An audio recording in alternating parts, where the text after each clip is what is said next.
মাননীয় স্পিকার, বাংলাদেশকে দেশপ্রেমিক ইসলামী নেতৃত্ব শূন্য এবং সরকার বিরোধী জোটকে দুর্বল করার লক্ষ্যে 42 বছরের পুরানো একটি মীমাংসিত ইস্যু যুদ্ধাপরাধকে সামনে নিয়ে আসা হয়েছে।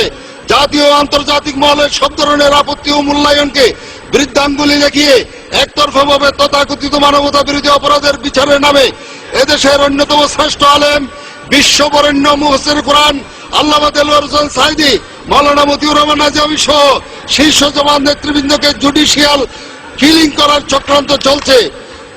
ফিরোজপুরের কুখ্যাত রাজাকার দেলোয়ার শিকদারের সকল অপরাধ আল্লামা সাঈদীর নামে চালিয়ে দিয়ে তাকে অন্যায়ভাবে মৃত্যুদণ্ড দেওয়া হয়েছে। মাওলানা সাঈদী রাজাকার ছিলেন এমন কোন দালিলিক প্রমাণ প্রসিকিউশন বা তদন্ত সংস্থা দিতে পারে নাই। মুক্তিযুদ্ধের নবম সেক্টরের সেকেন্ড ইন কমান্ড এবং পারেরহাট ক্যাম্পের খেতাবপ্রাপ্ত মুক্তিযোদ্ধারা সাক্ষ্য দিয়েছেন যে আল্লামা সাঈদী রাজাকার ছিলেন না, তার স্বাধীনতা বিরোধী কোনো ভূমিকা ছিল না। মাননীয় সদস্য, আদালতের বিচারাধীন বিষয়ে বক্তব্য না দেওয়ার অনুরোধ জানাচ্ছি। আল্লামা সাঈদী হিন্দু অধ্যুষিত এলাকা থেকে দুইবার সংসদ সদস্য নির্বাচিত হয়েছেন।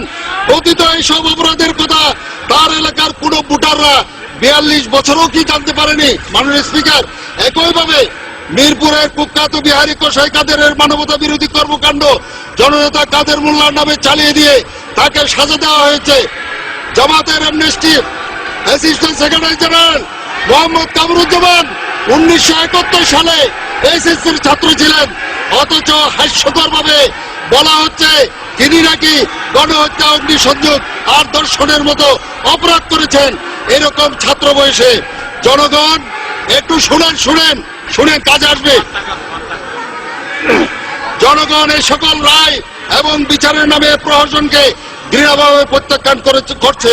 দলীয় আইনজীবী দিয়ে প্রসিকিউশন নিয়োগ, এসকেপি কেলেঙ্কারি, তদন্ত কর্মকর্তা নিয়োগ, অভিযুক্তদের বিরুদ্ধে প্রদত্ত জবানবন্দিকে আদালতের সাক্ষ্য হিসেবে গ্রহণ, আসামিদের পক্ষে বিচার কার্য পরিচালনার জন্য বিদেশি আইনজীবী নিয়োগে বাধা প্রদান, ট্রাইব্যুনাল পরিচালনায় আন্তর্জাতিক নীতিমালা অনুসরণ না করা, মাওলানা সাঈদীর মামলার অন্যতম সাক্ষী সুকরঞ্জন বালিকে আদালত প্রাঙ্গণ থেকে পুলিশ কর্তৃক অপহরণ, শাহবাগীদের দাবি অনুযায়ী কাদের মোল্লার বিচারের রায়ের পর আইন পরিবর্তন।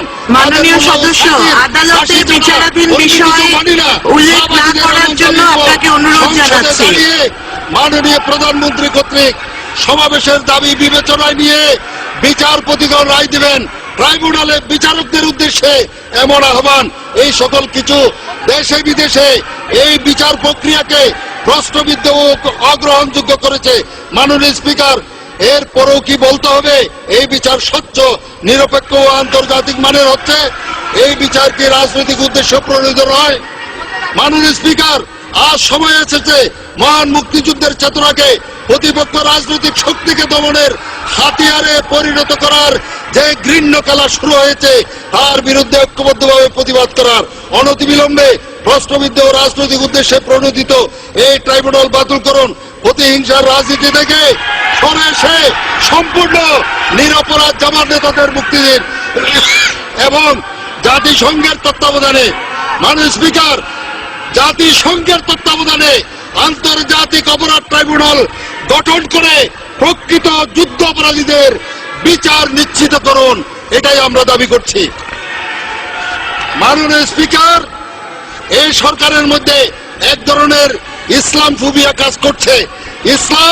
ইসলামী দল, আলেম উলামা এক ধরনের এলার্জি আছে সরকারের। বিগত 5ই মে শাপলা চত্বরে হেফাজত ইসলামের শান্তিপূর্ণ কর্মসূচিতে নারকীয় গণহত্যা চালিয়ে সরকার ইসলাম ও ইসলামপন্থীদের বিরুদ্ধে সরাসরি যুদ্ধ ঘোষণা করেছে। ইতিহাসের এক নির্মম নিষ্ঠুরতম কালো রাত ছিল এই বছরের 5ই মে দিবাগত রাত। আল জাজিরা সহ আন্তর্জাতিক গণমাধ্যমগুলোর ভিডিও ফুটেছে। বিশ্ববাসী দেখেছে হত্যার পর কিভাবে টেনে টেনে গাড়িতে নিহতদের লাশ তোলা হচ্ছে। গণহত্যায় নিহতদের প্রকৃত সংখ্যা নিয়ে সরকার যতই গোপনীয়তা রক্ষা করুক না কেন, সত্য একদিন উন্মোচিত হবে। দেশের মানুষ জানতে চায় 13 দফা দাবি দিয়ে হেফাজত ইসলাম এমন কি অপরাধ করেছিল যে সরকার এত সহনশীল হয়ে তাদের শান্তিপূর্ণ কর্মসূচির উপরে নৃশংস অভিযান পরিচালনা করলো। 1971 সালের 25শে মার্চ কালো রাত্রিতে যেভাবে হানাদার বাহিনী এদেশের ঘুমন্ত মানুষের উপর ঝাঁপিয়ে পড়েছিল, কেন একই কায়দায় অপারেশন ফ্লাশ আউট ইত্যাদি বিভিন্ন নামে গভীর রাতে নিরস্ত্র ঘুমন্ত আলেমদের উপর সশস্ত্র হামলা চালানো হলো? কেন অভিযান চলাকালীন বিদ্যুৎ সরবরাহ বন্ধ করে যুদ্ধ ঘোষণার মতো ব্ল্যাকআউট করা হলো? মহানবী সাল্লাল্লাহু আলাইহি ইসলামকে অবমাননাকারী ব্লগারদের নেতৃত্বে শাহবাগে তথাকথিত গণরোধ জাগরণ মঞ্চের আয়োজকরা সরকারের অনুমতি ছাড়া মাসের পর মাস রাজধানীর একটি গুরুত্বপূর্ণ এলাকায় অবস্থানের মাধ্যমে অবরুদ্ধ করে রাখে। সরকার তাদের বাধা না দিয়ে উল্টো নিরাপত্তা দিয়েছে, অথচ সংবিধানে আল্লাহর উপর আস্থা ও বিশ্বাস পুনঃপ্রতিষ্ঠা, রাসূল করিম সাল্লাল্লাহু আলাইহি ওয়াসাল্লামকে অবমাননাকারীদের শাস্তির সহ 13 দফা দাবি আদায়ের জন্য দেশের আলেম উলামা ও ধর্মপ্রাণ মুসল্লিদের নিয়ে হেফাজতে ইসলামের সমাবেশের মানুষগুলোকে একটি রাতের জন্য থাকতে দেওয়া হলো না কেন? সরাসরি সম্প্রচাররত দিগন্ত টিভি ও ইসলামিক টিভির সম্প্রচার বন্ধ করা হলো কেন? কেন হেফাজত নেতাদের উপর ছাপ সৃষ্টি করে হতাহতদের প্রকৃত তথ্য প্রকাশ করতে দেওয়া হচ্ছে না? মাননীয় স্পিকার, আমি হেফাজতে ইসলামের মহাসচিব আল্লামা জুনাইন বাবু নগরীকে রিমান্ডে নিয়ে যে অমানবিক নির্যাতন চালানো হয়েছে তার তীব্র নিন্দা জ্ঞাপন করছি।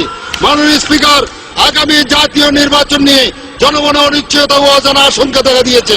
বাংলাদেশের স্বীকৃত ও গ্রহণযোগ্য তত্ত্বাবধায়ক সরকার ব্যবস্থাকে আদালতের মাধ্যমে বাতিল করে বর্তমান সরকার এই মহাসংকটের জন্ম দিয়েছে। আগামী নির্বাচনে নিশ্চিত ভরাডুবি জানতে পেরে দলীয় সরকারের অধীনে নির্বাচন দেওয়ার অযৌক্তিক ও অশুভ পায়তারা চালাচ্ছে আওয়ামী লীগ। মাননীয়